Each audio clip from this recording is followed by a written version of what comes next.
femme a ses droits, la femme a ses droits. Donc, regarde les droits que j'ai cités. Droit de la femme. Le prophète est le seul prophète à avoir légiféré le droit des femmes. Vous voyez, quand les gens se lèvent un jour, ils disent journée internationale de la femme, il faut fêter à la femme. Dans l'islam, on s'en fait rien. En islam, ce n'est pas un jour, c'est la femme. Tous les jours. Et c'est le prophète qui a légiféré les droits de la femme. Parmi le premier droit, c'est quoi? Il doit apprendre, il doit s'instruire. Le prophète a fait ça depuis 1400 ans. Il a épousé une femme qu'on appelle Aïcha. C'est lui qui l'a. Le fait qu'il a épousé, parmi les motivations du mariage, il y a les motivations pédagogiques. Beaucoup de femmes venaient voir le prophète où elles avaient des questions sur leur intimité, on a des mensualités, un code, un livre, une charte qui définit les droits et les personnes de chaque personne dans les secteurs, dans tout secteur confondu. Il doit pouvoir dire, toi, c'est ton droit. Parce qu'on sait que la société marche selon des lois, selon des droits, selon des principes. Parce que tout peuple qui n'a pas de principes, c'est même pas possible. C'est pourquoi tout pays a des constitutions. Il y a des règles, il y a une législation. Donc, selon de l'humanité, la législation qui doit nous donner doit être applicable à tout le monde et dans tous les pays. Donc, ok, ça doit être applicable à tout le monde et dans tous les pays. Il doit exclure personne qui soit dans l'humanité. Donc, toute personne qui est dans l'humanité, le sauveur de l'humanité, celui qui vient conduire l'humanité au paradis, il doit d'abord leur donner une charte où toute personne qui se trouve dans l'humanité va se sentir à l'aise en respectant ça. Le riche, il sait comment il doit me comporter envers les pauvres. Le pauvre, il sait comment il doit me comporter envers les riches. Le riche a ses droits et ses devoirs. Le pauvre a ses droits et ses devoirs. Pour que personne ne se sente opprimé. Le patron qui a des apprentis, le patron a ses droits, il a ses devoirs. Les apprentis ont leurs droits, ils ont leurs devoirs. Donc c'est comme ça que le prophète a défini les droits. Droit des parents, droit des fils et des filles, droit des enfants, droit des servants, droit du voisin. Le prophète a dit le voisin, ton voisin, il a un droit sur toi. Par exemple, il y a des prières nocturnes qu'on fait qui ne sont pas obligatoires, que l'on peut faire. Ce n'est pas obligatoire, mais tu peux le faire. Si jamais ton voisin, la prière que tu vas faire va le déranger, tu n'as pas le droit de le faire. Même si c'est prière, même si c'est Dieu, tu veux prier, mais ton voisin, il est à côté, il veut dormir. Quand tu te lèves, tu pries et tu hausses le ton. Mais tu le déranges. Et ça me dit, non, non, c'est pas ça. C'est pas comme ça, tu le respectes. Tu vois, le droit du voisin. Et le prophète dit, n'est véritablement croyant celui qui mange le ventre rassasié et s'en va dormir alors que son voisin est là, affamé. Il n'a pas de quoi manger. Donc toi qui manges, tu es rassasié. Oh, tu sais ton voisin, est-ce qu'il a mangé même? Toi, tu sais qu'il n'a pas les moyens. Mais toi, tu manges, tu t'en fous de lui. Toi, là, tu n'es pas encore un vrai croyant. Il faut le voir ta foi. Tu vois, jusqu'où l'islam est allé. L'islam, tout le monde se retrouve dans tout le monde. Il n'a laissé personne, le prophète. Tout le monde. Parce qu'il est le sauveur de l'humanité. Il est venu conduire toute l'humanité.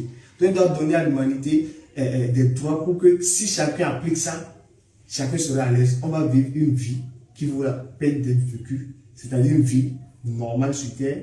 Et après, quand on va mourir, on aura l'agrément de Dieu. Parce que la vie, c'est deux aspects. Il y a la vie des activités mondaines. Il y a aussi la vie dans l'au-delà. Donc ce n'est pas que tu vas oublier les affaires du monde et tout le temps tu seras à la mosquée en train de prier. Tout le temps, toi, tu ne travailles pas. Non, non, non, c'est pas comme ça l'islam. Tu travailles pour les activités. Tu as une femme, tu la nourris. Tu cherches ton gagne-pain de façon licite. Tu nourris tes enfants. Tu les soignes. Tu le fais. Maintenant, quand il est l'heure d'adoration, tu vas adorer. Donc on fait les deux. C'est pas tu laisses les activités de la vie ici-bas. Toi, c'est seulement le paradis. Non, non, non, c'est pas comme ça. Et c'est pas aussi, tu prends seulement les activités de la terre, tu laisses le paradis. Non, c'est les deux. Tu fais les deux, tu fais le jumelage. Tu vois, c'est ça l'histoire. Il a défini tous les droits, tous les droits. Le droit de l'autre, quand tu es un étranger, il a des droits sur toi. Maintenant, si tu ne connais pas ça, toi étant musulman, tu ne sais pas quel est le droit que l'étranger a sur toi. Maintenant, s'il vient, tu vas faire des comportements qui ne sont pas musulmans. Donc, il faut apprendre l'islam. Regarde, l'orphelin, il a un droit sur toi. Le faible, il a un droit sur toi. L'esclave, c'est-à-dire ton apprenti, il a un droit sur toi. Les personnes âgées, elles ont un droit sur nous. Droit des handicapés, tu vois. handicapé, il a un droit sur toi. L'islam dit, si tu marches et que tu rencontres un handicapé, ou bien tu es quelque part, tu viens tomber sur un handicapé, tu baisses le regard. Parce que si tu le regardes dans les yeux, il va se sentir mal à l'aise. Ouais, c'est parce que je suis handicapé que tu me regardes, il va se sentir mal. L'islam dit, baisse le regard, ne le fixe pas.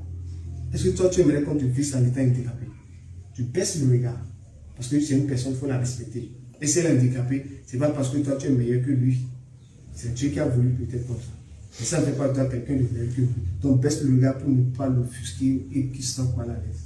Tu vois juste où l'islam a dit. Et ça, ce n'est pas aller prier et revenir ce qu'on fait là. Ce n'est pas ça l'islam. Ce n'est pas ça l'islam seulement. Il y a le bon comportement. Tu vois, handicapé.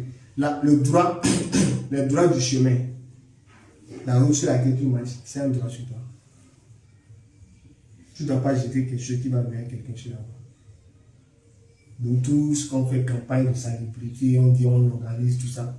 Si les gens avaient appliqué l'islam, où tu ne laisses pas ordi sur la voie, tu ne laisses pas l'eau sur la voie, tu ne laisses pas chercher n'importe quoi. Si on avait appliqué ça, non, on serait heureux.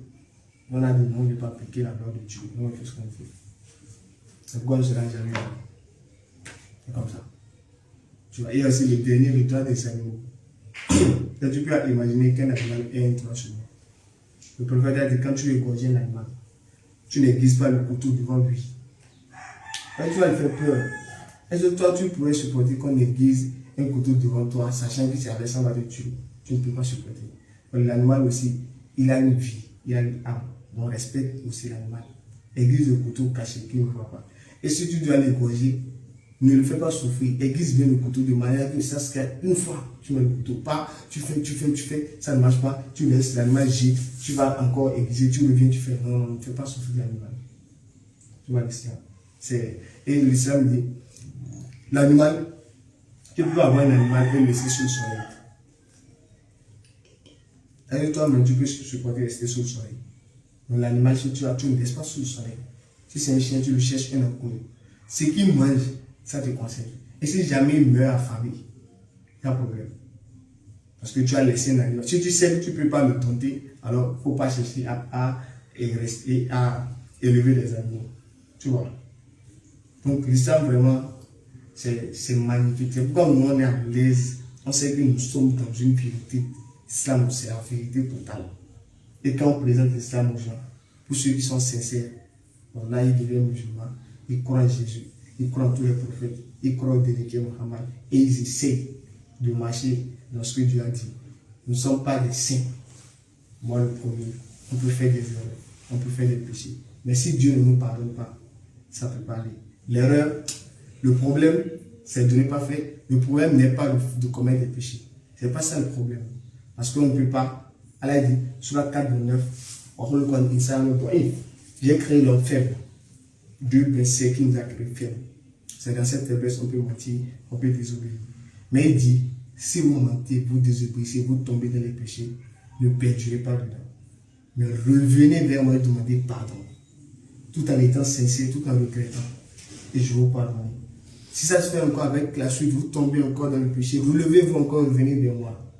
Mais le fait de dormir dans le péché pour dire, bon, c'est fini, moi je suis dans le péché, c'est fini, c'est ça qui est mauvais. Mais quand tu tombes, tu te relèves, tu te parles. Je ne vais plus tomber dans le péché. Ça peut arriver que tu tombes. Tu te relèves. Tant que tu tombes, tu te relèves. Si tu tombes 10 fois, tu te relèves 11 fois. Et c'est ça que Dieu veut. Quand il voit que tu fais l'effort pour ne pas tomber dans le péché, tu fais l'effort. Mais tu tombes néanmoins. Mais tu fais l'effort, il va te sincère. Ça te coûte quoi? Ça lui coûte quoi de te pardonner? S'il dit de pardon, qui va dire quelque chose?